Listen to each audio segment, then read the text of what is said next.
Strange Fatality, The Battle of Stoney Creek by James E. Elliott. Once upon a time, during a car trip to Niagara Falls, I stopped with my wife and her parents for a picnic. Looking around, I remember my father-in-law saying, "Well, well, well, a former battlefield. What better place for two married couples to have a picnic?" Gosh, I miss him. We were stopped, of course, at Stoney Creek. The Battle of Stoney Creek took place at, wait for it, Stoney Creek, just east of the present-day city of Hamilton, Ontario, and actually now part of the city of Hamilton, Ontario, during the early morning hours of June the 6th, 1813. It left both armies battered and feeling defeated, but it must be regarded as a British victory, as it led to an American withdrawal. In fact, it marked the end of the current U.S. invasion.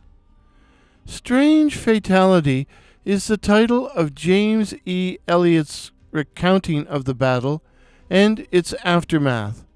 The book's title is an expression used by the American commander, the sickly Henry Dearborn, in his report of the battle to U.S. Secretary of War John Armstrong.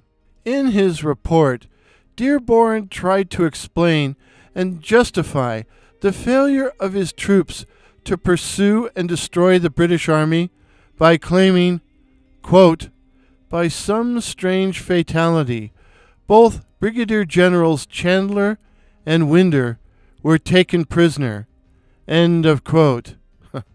But I'm getting ahead of myself.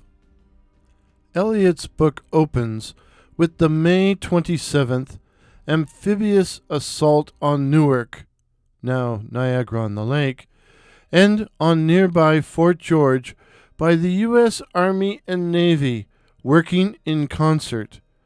The British commander, Brigadier General John Vincent, believing that he is hopelessly outnumbered, and he is, prudently decides to save his army by withdrawing east to Burlington Heights. Please review my May 1813 video for more information on the assault on Fort George. Colonel Winifred Scott tries to run down the retreating British, despite suffering from a broken collarbone, but is ordered back by his superior, Major General Morgan Lewis, who also reprimands the firebrand Scott for having chased the enemy so far afield. Thus, once again, the United States manages to snatch defeat from the jaws of victory. This was the very thing that Armstrong had warned Dearborn against. Dearborn is 62 years of age, and so ill he is unable to stand without assistance. And he also dithers. In this case, nearly 2 days pass before troops, firstly under Brigadier General William Winder, then under Brigadier General John Chandler, begin to pursue the retreating British.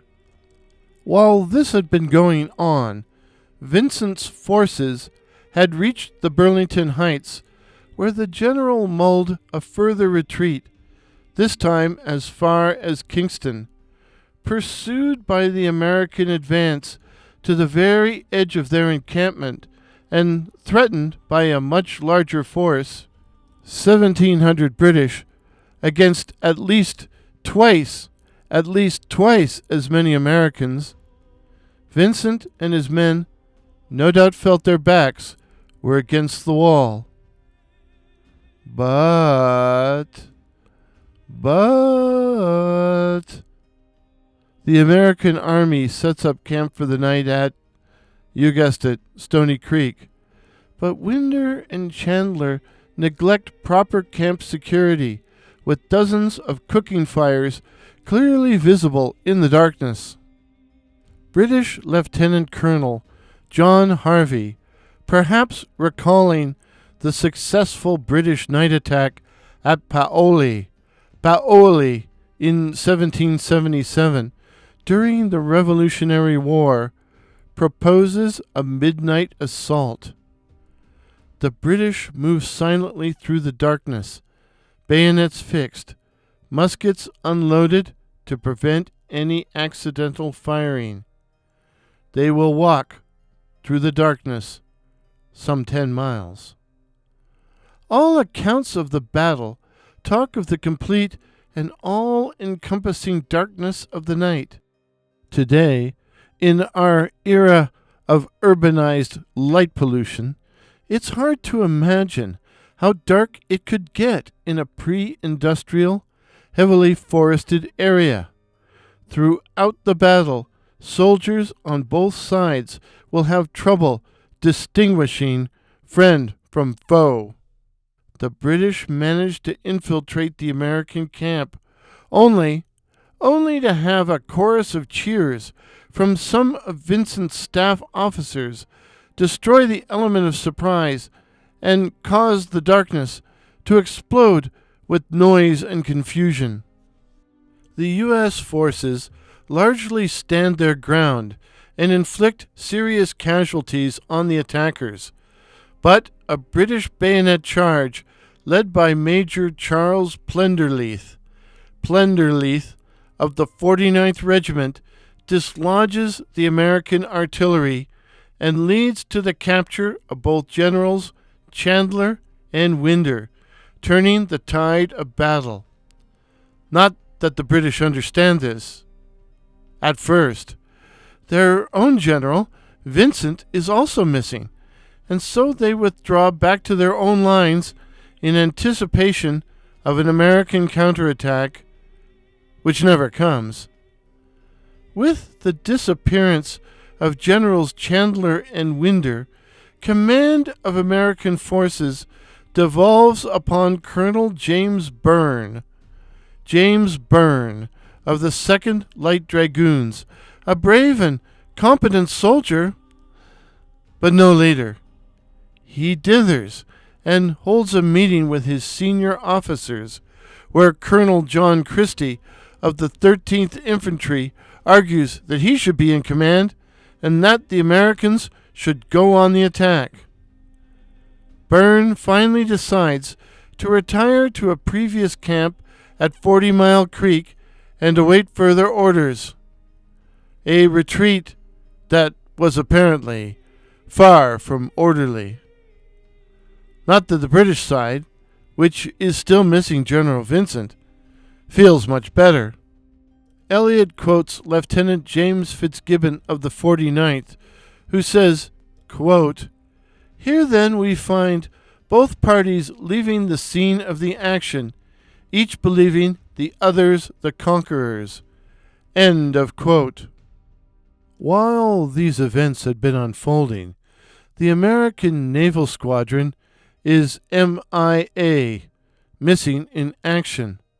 Commodore Isaac Chauncey, spooked by the British raid on his base at Sackett's Harbor, New York, again see my May 1813 video, sails back to base to guard his new corvette, the 26-gun General Pike, which is still being built. As nature abhors a vacuum, into that vacuum comes a British squadron under command of the aggressive James Yeo. The arrival of the British ships spooks Henry Dearborn. In Elliott's words, Yeo was, quote, "putting the wind up Dearborn," end of quote. Despite having ordered Major General Morgan Lewis to find and destroy the British Army, an order issued only 36 hours earlier, Dearborn now orders Lewis to return to Fort George with all possible speed. Lewis received the order while skirmishing with the British at 40 Mile Creek. Lewis, who is known for traveling at a leisurely pace, does make all possible speed, racing back to the fort. In fact, he leaves so quickly, he fails to secure the train of small boats taking supplies back to Fort George. The boats then being run aground by Yo's squadron, the crews captured by native warriors under John Norton. Once they arrive, the Americans will find themselves imprisoned in Fort George and harassed by an enemy they had initially beaten on May the 27th. An attempt to renew the offensive will end in disaster for U.S. forces at Beaver Dams on June the 24th. Events I will cover when I review the booklet, The Battle of Beaver Dams, the story of Thorold's battle in the War of 1812 by Donald Keith Dewar. Thorold. This was one failure too many for Henry Dearborn, who found himself cancelled by Secretary of War Armstrong. Surprisingly, to me anyway, Elliott writes that many of the officers serving under Dearborn thought the dismissal was unfair. I found Strange Fatality to be a balanced and objective account of this confusing night action. Elliott is an experienced journalist who worked for the Hamilton Spectator, where he wrote a series of articles on the War of 1812. The book is filled with mini bios